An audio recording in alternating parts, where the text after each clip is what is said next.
Stina, we're here to talk about the devil's lettuce, The jazz cabbage, the pot, the weed, the dubage. the wacky. Do we say wacky tobacco? No, we did not. We're also here to talk about Mary Jane, Oh, yeah. greenery, Grass, the marijuana, THC. the sensinia. What do you think? You ready to talk about safety meetings? Absolutely. Safety meeting. Let's go then. Welcome to the Streets.mn podcast, the show where we highlight how transportation and land use can make our communities better places. Coming to you from beautiful Seward, Minneapolis, Minnesota, I am your host, Ian R. Buck. Minnesota recently legalized weed. Famously, it was accidentally at first. But a lot of cannabis products still aren't available for purchase in the state. Our producer Stina Neel has gotten to see at her day job what the process is like for local counties and cities to implement ordinances in response to new state-level legislation, and why that takes a while. So she and fellow producer Sherry Johnson sat down in the studio to chat about it. Let's dive in. So we're talking about legal weed in the state of Minnesota. So it was August 2023 when the state made way for legal pot in Minnesota for what they call adult recreational use. What has been your professional journey into the world of legal cannabis? What is your current role? Yes. So my journey into weed from a law perspective did not begin in Minnesota. It began in the beautiful state of Colorado, which, as you know, 11 years ago, almost exactly to the date, they legalized it. They were the first state to legalize recreational cannabis use. At the time, I was working for Colorado State University, which is a federally funded institute, and I was working in student life, meaning I was working directly with undergraduate students living on campus. So there was a lot of dime bags around at the time, is what you're saying. I'm sure. And I mean, some of those Colorado kids could definitely afford more than dime bags. And as a federal funded institute, you have to obey federal laws on campus. But then when things changed at a statewide, it was learning about the laws and explaining them to students, not in a way to be like, hey, if you don't want to get in trouble, you should just keep your weed at your friend's house, but also making sure that they know that, like, you cannot consume, you cannot have it on your person, you cannot have it in your dorm room. If your car is parked off campus, that is your property and it's off campus. That's fine. About what year was this, Stina? So that was in 2014 when it was legalized. Yeah. So, and I was working there until 2016. And there was a lot of freaking out about the way that the laws were rolled out there as well, right? Our first little green elephant in the room is, how did we get here? So do you mind if I give you a quick... I would absolutely love that, yes. What on earth has been happening? I remember we waited for so long just to get adult legal cannabis, and my spouse and I had moved to Seattle where it was legal, discovered it because we're rule followers, and then we moved back here, and guess what? It's not available. And then we were so excited to hear it was going to be available, and now what? We're still in this weird gray zone. What's been going on? So to read an article from 2022, it says Minnesota just sorta, kinda, almost legalized weed. And that was when we colloquially say they accidentally legalized edibles. Yes. Right? So it was, you have to be 21 years old. And this was a GOP-controlled Senate at the time. It passed through a committee meeting in May. There was, like, no debate, no objection. And Senator Jim Abler, the Republican chair of the Senate Human Services Reform, Finance, and Policy Committee, said, this doesn't legalize marijuana. We didn't just do that.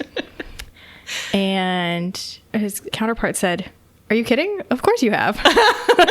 And this is hemp-derived THC? Yes. Okay. So that was hemp-derived THC, which is a rather intensive process. So maybe we can... This is going to be a super quick overview. So if you are already an expert in this subject material, you can skip ahead a little bit. But to talk about where does THC come from? So cannabis sativa, is the plant family. And that includes the plant hemp, which our founding fathers grew. It makes a nice rope. Right? It makes a nice rope, cloth. You can make concrete, paper, all kinds of things. Yeah, like the stoners in high school, for Gen Xers, you may remember they used to do reports. All the reports were about hemp and its many uses, right? Right. Yeah. Okay. And then for those of us in the 90s who went to summer camp, this is what you made your friendship bracelets out of. And no, you cannot smoke those. You cannot get high from a hemp product. However, it is a very, very intensive process to break down that hemp plant, and you can get trace amounts of THC out of that. And that's what was legalized, was taking those trace elements out and then mixing and mashing them into tasty little treats like hard candies, gummies, chocolates, etc. Yes. Where the other plant is the cannabis that does contain THC in much higher quantities. And that's where we get most of our THC in medical and then now new legalized. Hemp also has some other cannabinoids in it, like that's your CBD. That's what a lot of people give their dogs, the puppy pot that calms them down. Those are the things that they put in lotions and things, makes you feel a little bit more chill. Not necessarily the Cheech and Chong high that people are familiar with. CBG, which is a different cannabinoid, and that one is more of kind of an uppy feeling. It's not quite a caffeine, but it is more energy related. That must have been the one that I got a contact high at a concert for and couldn't sleep after the concert. Okay. There's a lot of CBG in that, apparently. Right. Okay. And then people get into all the details, into the weeds, as it were, of is something cannabis indica versus sativa. That's just, they're different strains. And then they even break down the strains even farther. And that's how they get fun names like Maui Wowie, Pineapple Express, all of that stuff. So if you've ever heard of those terms, it's all connected in the world of cannabis. Right. Okay. So now you are currently an expert of sort as well. You didn't just work on campus way back in Colorado. What is your position right now in your relationship to all that's going on right now? Yeah, I work as a land management planner. And in my office, I'm in a semi-rural county. We found out pretty quickly that of the four of us in my department, one of us has had any sort of experience working with legal marijuana. I think some other folks have maybe had some past experiences with it at like a concert or something. Sure. But I was the only one who had experience from a law perspective and then just like being around it in Colorado. So becoming an expert in a field that you weren't really expecting to talk about at work was interesting, but I think the awkwardness only lasted, I don't know, a couple weeks. Gotcha. So August 2023. Yes. Right. So this is when legalized recreational marijuana in Minnesota on a large scale. So not just the little gummies that come from hemp. This is the good stuff, as it were. Yeah. Okay. The high quality kush. Enthusiasts have been impatient with the state of Minnesota here on rolling out their rules, the journey for prospective retailers. My understanding, there's been a lot of drama with the rollout. What is taking state and local government so long to greenlight all of this stuff? So when it was legalized at the state level, it was pretty quick. Where in Colorado, it was brought to the table multiple times before it was legalized. And it seemed like it was very, very quick. It was passed 71 to 59 in the House and 34 to 33 in the Senate, right? Often we see states, it comes up multiple times, or it's something that's voted on as part of the election, meaning the residents vote on it. And so people have this idea of what it's going to be way beforehand. And I think the information wasn't there unless you knew where to look. Gotcha. So a lot of the regulations in other states may have been more baked in, and now we're kind of having to back up and put them in. Right. Exactly. Then implementing it. So it's enough to sign it into law. Governor Tim signs it May 30th, 2023. And you may notice that now where we are talking in January 2025, Yeah. there is not a dispensary in Minneapolis in this sense. You have to go. My understanding is that Native reservations, Indian reservations, can actually sell this stuff. What is? Am I wrong? Can you tell me about that? Correct. So Okay. several tribes operate dispensaries in Minnesota on specific reservation land. Okay. So there's one up in Leech Lake. There's one on White Earth Nation. Probably like the biggest, most famous one is the one in Red Lake currently. It's just like super organized. Okay. And I mean, University of Minnesota had to become a research center of cannabis in 2023 because we were like, well, what do we do? They've just signed this into law. And from a county perspective, it was, we know that we're going to have some sort of ordinance. We need to have some sort of local laws because that was what was written into statute. There's both land use and sort of safety concerns and keeping it out of the hands of under 18-year-olds and things like that. So most communities' first ordinance was just, you cannot consume it in public places. Meaning you can't even open a bag of gummies at the park. This needs to be in your private home only. That was like the first thing. And that was super, super easy for places to immediately just say, yep. So that was the 2023 legislative session is when they legalized it. And then in 2024, the legislative session, that's adult use cannabis in Minnesota. And that's the regulatory framework over the entire cannabis industry. And that's where now counties and communities had to start getting involved of what is our ordinance going to look like? And we knew that we had to pass something quick. Yeah. And we were like, do we want to rush through this? This is spring and summer of 2024. Do we want to rush through this and pedal to the metal, crank out an ordinance and hope that it's good enough? Or after talking to lots of our neighboring communities, counties all over the state that had this kind of semi-rural vibe that we do at my job. And we're like, well, we're going to do a moratorium. And a moratorium is a scary word, right? Yeah. People think that that's like, well, what does that mean? A moratorium is simply a pause. And that's you have to pause for a reason. And our reason was we haven't done the research. We don't have sister communities that have ordinances. We want to make sure that we're aligning with the region. We are within the greater metro area. We want to make sure that we're aligning with counties to the north, south, east, and west, and we want to do this right. And so an ordinance has to have an end, or a moratorium has to have an end date, and ours was January 1st of this year, of 2025. So we gave ourselves like 6 or 7 months. And how far did you get? So we adopted our ordinance in November of 2024, pretty early on in November, because we wanted it to be polished and we had plenty of time for public comment, taking it to the townships and the cities that are within the county to make sure that we don't want to have to edit this next year. We want it to be one and done. Nice. All right. And then I also understand that there was this move of the medical cannabis certification team. So there was folks that were using the good stuff who needed it for medical purposes. And all of them had to get certified through this medical cannabis certification team at the state. But part of what's going on, too, is that they were moved into the Minnesota Department of Health. And that did not go well. What happened? Yes. So medical cannabis certification used to be through the Department of Health. Yeah. And it was through the Department of Health for a very long time. Medical cannabis has been around much, much longer. And then they moved to a newly formed Office of Cannabis Management that we're going to probably just call OCM from here on out.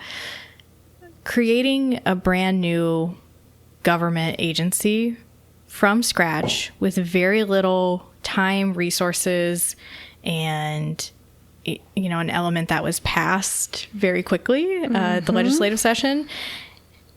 It hasn't gone smoothly. They have had a number of directors. They've had interim directors. And they currently have an interim who's not interested in being director. Right. Right. Yeah. Which is fun to have someone publicly say that. Of like, I didn't actually really want this job, but I'm doing it.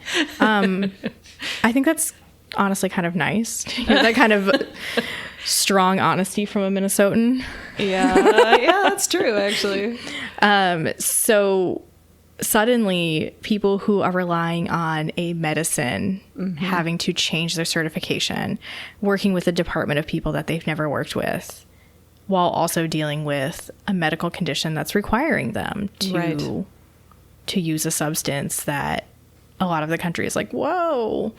It's super messy. And I know a lot of folks like ran out to get their pot prescription re-upped before all of this happened, and a lot of people did not end up getting their meds fully through that month, I think it was.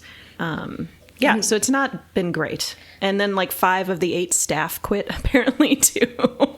yeah. Okay, so getting a new state agency up and running is hard. Okay, so then I understand there's all this like certification of retail establishments just to even get the doors open on places to sell this stuff. But then there's all these other categories that also have to be regulated and managed. So when I think of legal weed from my time living in Seattle, I imagine these retail locations from fancy boutique showrooms to small bodega shops with counter service. What are all the different license types in addition to those types of places? Follow-up question. So you've been to a dispensary before? I have, Okay. yes. I have also been to dispensaries in both Minnesota and in Colorado, and they are very different. In Colorado, you show your ID before you can even get in the door, and then you are in this kind of like waiting room, and then you kind of get a personalized shopper who looks at the glass case with you, and then there's your bud tender. It's this very, very kind of high-end, but also highly secure. Yeah. You're like, this is both like intimidating and I feel very secure doing this. And they're like asking you like what kind of vibe you want and whatever. In Minnesota, it's a little bit more friendly when you walk into a pot shop. It's still very secure, but it's more conversational and there's other shoppers in there with you. Right. So that's with the hemp derived so far. So That's the hemp derived now those same places are gonna hopefully be able to open soon with the quote unquote good stuff. Yes. Yeah. I remember, I am not a big user, but I know people who are. And the first time I ever walked into a Seattle dispensary, I was surrounded by Chihuly glass level bongs literally everywhere in this fancy, fancy store. And then, that kind of counter service with a menu. There was like a 3-ring binder menu of different experiences. So is that where we're headed? Probably, honestly. I don't know if you've ever seen packaging on any of the hemp-derived things at the moment. There's a surprising amount of math.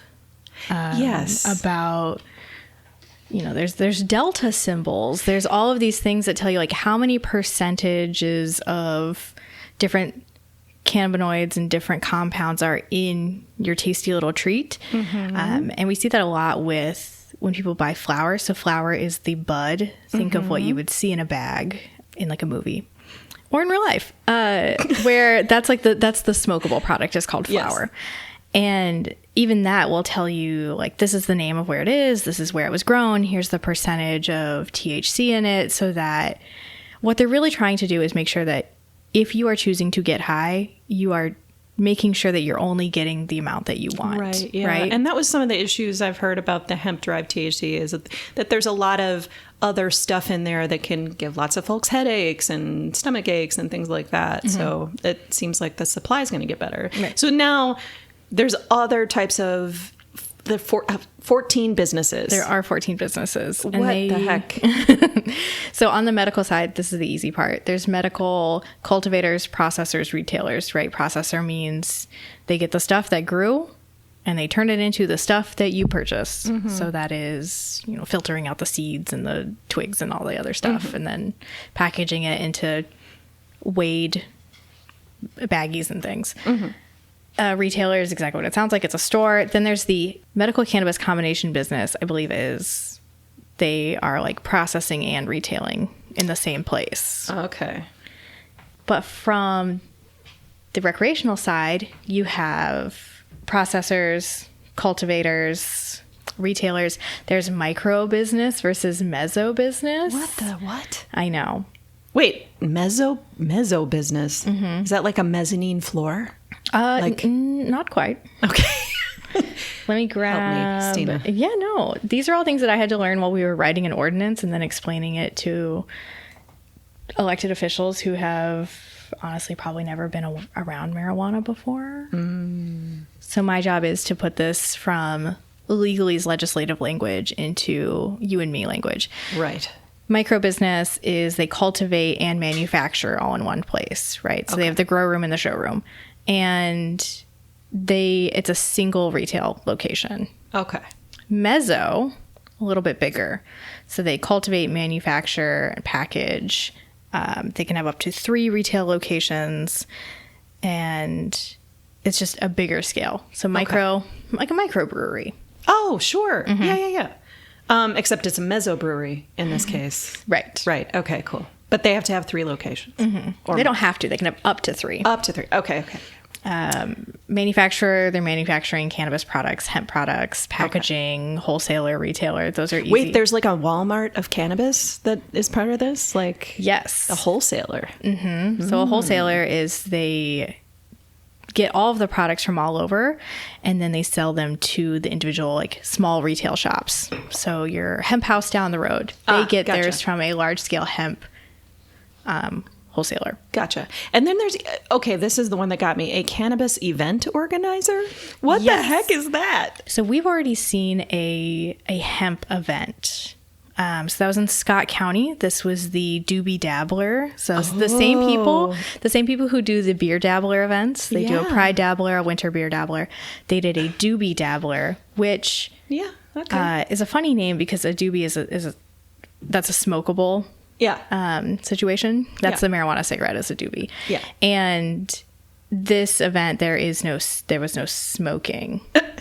So we've seen bud gardens at other events too. There was one at Pride last year. Wait, bud gardens? Bud like gardens. A beer garden Yes. that is a bud. Right. I'm getting an education. Mm-hmm. Okay. So imagine like a patio with really high fences that you can't see through, where people are standing around drinking THC seltzers.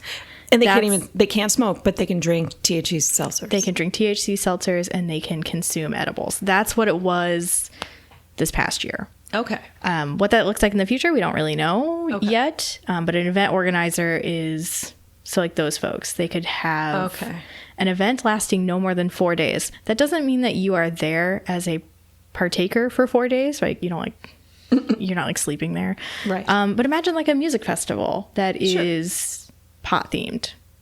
Would be like that. It could be like a whole weekend. And that's what the Doobie Dabbler was. I think it was a 2-day event. Did the local government have to come up with regulations for that in addition to the state law beforehand, or were local governments probably freaking out trying to make room for this type of thing? Yes to both. So we have an event regulations in the ordinance where I work. I don't know what Scott County's were at the time, but having like a festival, like imagine like the Seavers Festival, because that's where it was the Seavers Fairground area. Okay. Can you imagine being in the corn pit? I'm just kidding. I don't think it was happening at the same time. I don't think you could just lay in the corn pit and drink your seltzer and have a great time. That sounds like a peak experience for a lot of people. And so like we have some pretty strict ordinance of, you have to have fencing and parking and some sort of security measures. Was that true for events to begin with, or was there a whole other layer added? Yes, those are events to begin with. So you had to like register an event. Now it is a lot more strict, meaning this is checking IDs of everyone, making sure that there's wristbands, having medical personnel. You have to have like a certain number of medical personnel because when people are enjoying any sort of substances, there's people who are going to have a bad time because it's just the nature of humans. We love to indulge. Yeah, like the security measures are just different when it comes to event organizers. And there are now people who are professional weed event organizers. They host these all over. They're all over the country. And in Minnesota, we'll probably have like essentially like a weed tour. Whoa. Where it's a festival that travels to different communities. We're gonna see like those. What? Okay. So imagine like a music tour, but it's just a weed festival for a weekend, and one week it's in St. Paul, and then a few weeks later it's up near the North Shore. It's like a traveling circus for your brain. Yeah, I don't know if they're gonna have like groupies that are going to follow the tour, but maybe they will. Well, that's let's hope there's not carnies involved, and then we'll probably be okay.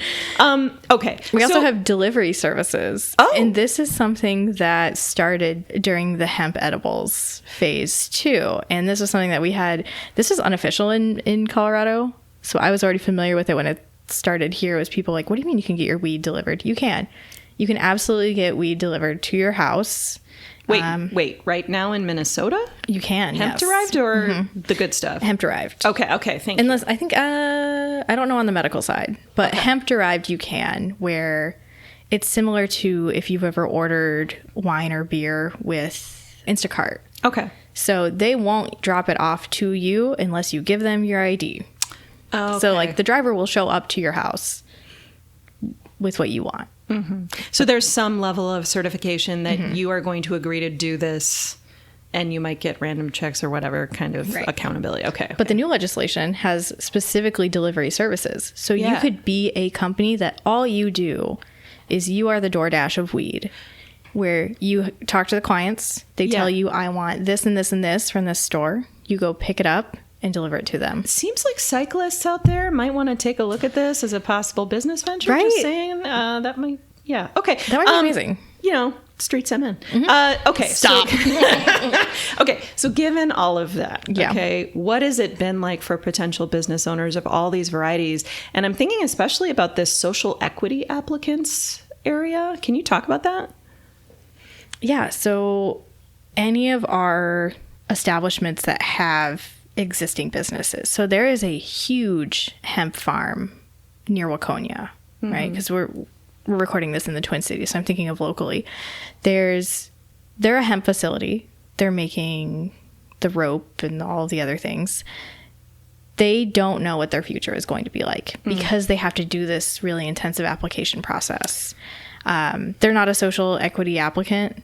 But then we have a CBD manufacturer out in Carver County. They don't know what their future is going to look like. We have places like Hemp House locally. I was talking to them a little bit about how do you get your information from OCM, and they're like, it's tough. Yeah. So the Office of Cannabis Management, and full disclosure, I help small state agencies get started. So I know what that can be like, but also like it seems like they're so busy sort of getting themselves started and doing all the admin that there's a lot of folks that are just in this waiting period.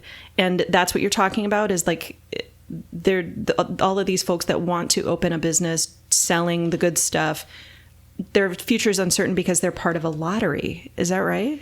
Right. And then the lottery was essentially thrown out. Yeah. Recently.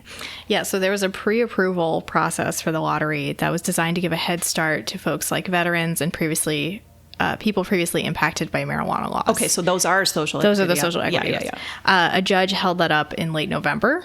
And then there were some application errors. So some people applied and they got told no.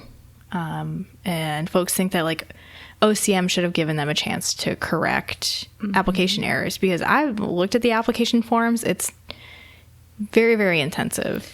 Yeah. And if you're someone who has not historically done government documents every day of your life, like perhaps you and I have. No, I have to recertify every couple of years, and it is the worst 2 weeks of my life, any government document. So so these folks, especially in the social equity applicants category, were jumping through all these hoops, and some of them got denied. And now there's this new process that is somewhat attempting to address wrongs, but also not deny people that have already been okayed. It's messy. Yeah. So in December, they canceled the license pre-approval process completely. Okay. Oh my gosh. And do we know what happened? Like what's going to happen with all those applications, all of that hard work that people have already done? It's like at this point, we don't really know. My understanding is that they're being put into the first, like they're being cleared for the first round or something if they've already gotten a yes, but then they still have to go through that extra layer of certification. Right. Okay. And I mean, allegedly there were folks from out of state who may have been falsifying things. So everything had to be combed through with was just even a finer tooth comb. Right. Is this that straw buyers thing? There was like people who were using like names of Minnesotans to get in the market or something. I don't know. It just sounded really sus. Right. That I don't know. And I think I would have to do some additional searching. Okay. But they were saying that this is putting us as, of all the states that have legalized marijuana, we are now the third slowest of going from saying, yep, it's legalized, to the first retail store opens is painfully slow. Yeah. And that's really, really unusual. So what's happening now? So the Office of Cannabis Management, OCM, just January 13th, 2025, they're adopting expedited rules for Minnesota's new cannabis industry. What does that mean? There's a PDF of the draft rules. It's on public review starting January 13th. For a full 30 days, there is public comments. On just the rule making, which everybody knows what that is, right? Mm-hmm. Yeah, I mean, if we take a little gander at the draft rules, it is 131 pages. Jeepers. Mm-hmm. And that includes everything. I'm going to need some greenery just thinking about that. Mm-hmm. Right? I'm going to need a little tasty treat and going through all of it. It is also not redacted or changed or anything. It doesn't tell you what's different from the original rules. And so if you are someone who has a lot of time and energy in the next 21 days from recording right now, read it and give comment. We're really, really lucky in that there's some people on our side. And by our, I mean from a county entity. The all-stars in this process, because OCM has had challenges. So our best friends have been the Minnesota Association of County Planning and Zoning Administrators. The shortened version of that is MAC Pizza, MACPZA. That is great. They've been fantastic. They've had webinars. They've published these handy guides. They've given us draft ordinances. Another one that has been so amazing is we had a cannabis in real estate presentation that was given to us. There's been some really, really good friends. Yeah. The League of Minnesota Cities, they're phenomenal. There's a policy analyst at Mac Pizza, Ryan Martinson, and he's phenomenal. Yeah. He's been so good about getting legislative briefs. He gives us the direct link, but then also gives us like a 2-sentence summary. Nice. And because he knows that we are so busy as government officials. That's what I was going to say. What's the hardest part of your job with all this right now? You probably, if you're like any local government official, you're probably already doing 2 or 3 jobs. So yeah, what's been the extra layer of difficulty? I think the hardest part is getting questions from members of the public and electeds that we are getting new information in real time constantly. And so getting those questions and being able to say, let me research and get back to you. That's my go-to. But it's hard because the laws are changing, adapting. We think there's going to be this lottery system, and then suddenly we find out that it's all going to be thrown out. And it's frustrating because I never want to look like a fool in front of constituents. And sometimes I am forced to look like a fool from things outside of my control. Yeah. The nice thing is the more folks learn, especially folks in our community, our farmers, our city officials, our electeds at the county level, those are your board of commissioners, your planning commission members, the more they learn, the more positive about it they are. So when we get into details about our ordinance, when we were talking about security, you have to have fences that are a minimum of 6 foot, 7 foot tall. If you're a retail location or if you're any Even kind if of like you're growing business? Really? Okay. So yes, it's not just weed grown in a field. It's going to be grow houses that have 24-hour security and cameras and electronic locks and all of these really specific things. And so the more that people learn about it, the more they feel comfortable. Because when you just say, we're legalizing weed, there's a lot of panic in many of the rural areas where people are like, that's drugs. I don't want drugs in my town. And now it's like, well, I want dispensaries because it's locally grown, and then it's locally produced, locally sold. And because we live in a capitalist society, we're keeping money in my town, and that's a good thing for me. And we're keeping our kids and family members and whoever safe. Right. The thing that we learned in Colorado, at least from my perspective, is the people who wanted to try cannabis did. And the folks who never wanted to try it, never wanted to be around it, they didn't. It was so easy to keep separated. And there was like there was a study that came out just, I want to say early last year from Colorado, where they were polling teenagers in high schools of like, they've seen that teen marijuana use has gone down since legalization because it's not taboo. And it's not just like this thing that you have around. It's the stuff your parents do now. Right? It's no longer cool because like your mom's popping a gummy. So like All right. So getting back to the public, you've said that generally the attitude of the public that you're noticing is that it's improving. How has public comment and engagement as a process been happening through all of this? What's your take on that so far? Yeah, from our perspective, we were trying to meet people where they are. So giving them opportunity to read the ordinance, making sure that it's accessible in terms of like digestible content. So yes, the ordinance language is not fun to read, right? I read it every day. It's not thrilling. Do you have to break down the state stuff as well, the state law and the local ordinance for folks? Yeah. Okay. Yes. So for example, like the state law said that you can say it has to be 500 feet from a school. And in my community, we decided to expand that to parks, churches, other places where families gather, because that's what the constituents wanted. And being able to explain that, like, well, we are actually a little bit more strict than the state. They're like, our county folks are looking out for us. A little bit of politics here. Yes. Yeah. And then working with having that be available to the public in terms of a lot of folks want to talk face to face. So having like town hall type meetings versus other folks are like, I want to read it and digest it at home and then submit my comments via email, or a lot of people do not want to attend a public meeting and stand in front of the mic. And I'm the person at the meeting, and even I don't always want to do that. It's so scary.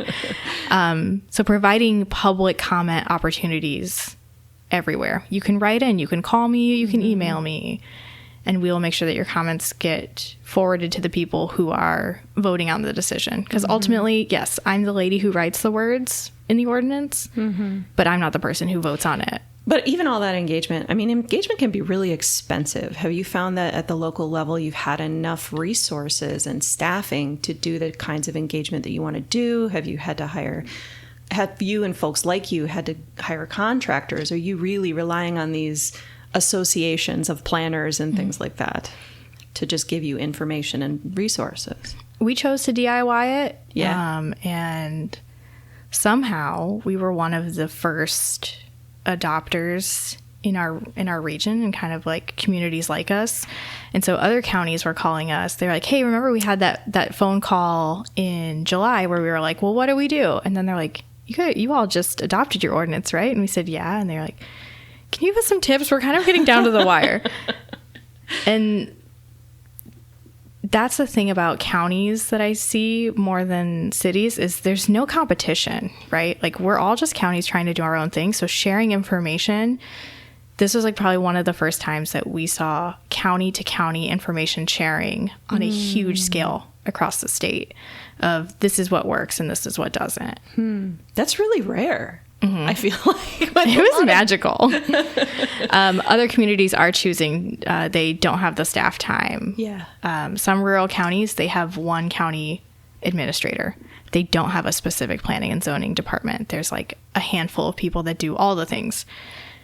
We have cities that have just a few thousand people, so their planning department is one human. And they've chosen to go the route of hiring a consultant, which is, more expensive, but it's taking all of that work off your plate. Yeah. I've never worked at a consulting firm. I would be fascinated to, can we talk to some I mean, Can we talk to a consulting firm that did a weed ordinance? I definitely speak that language. Either the weed ordinance or the community engagement. That's interesting. Because, yeah, being able to do community engagement in the community that you work or live in it's very satisfying. I've talked to people who work in the consulting world, and they said that, like, going into a community that you are a stranger and presenting information and trying to get people to believe you and trust you it's tricky. Can confirm. Yeah. It's super easy when Even I'm in the face they already Minneapolis. know. I'm from St. Paul, and when I try to do community engagement in Minneapolis, I am an outsider. Okay. Where is all this going, Stina? What the heck is... So, okay, I'll just say, like, right now, we've got this rulemaking business happening at the state level. Local entities sound like they're getting ahead with all these associations and cooperation. There's this comment period that ends for the rulemaking on February 12th that's supposedly going to put everybody through, finish the lottery, start the certification process for retail. I keep hearing that it's supposed to roll out by June or July or summer or what but it's been a moving target.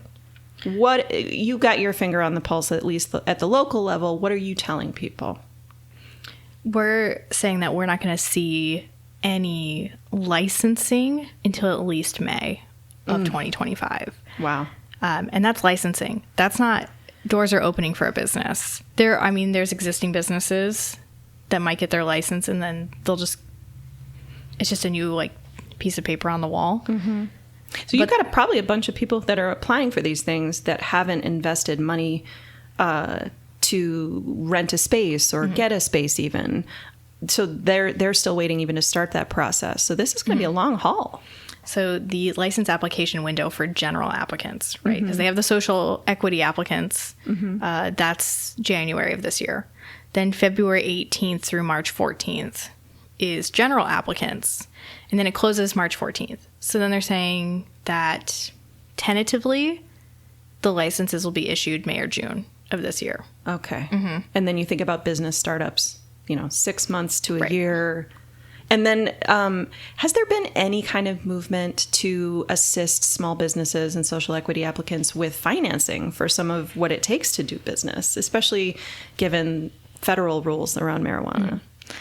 That I don't know, but I do Okay. know that it is huge capital Yeah. to start a business. My coworkers got to visit the hemp facility in Waconia, and they were like, just the sheer cost of opening a grow facility is so much, and that's startup that you have to have from day one. And I don't know where that's going to come from. Yeah, because it's For a lot of largely still a entrepreneurs. cash industry.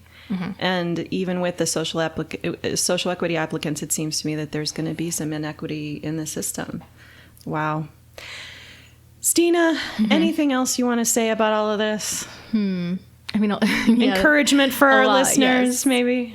I think keeping up to date is a challenge, and it does feel like you're constantly refreshing the page on.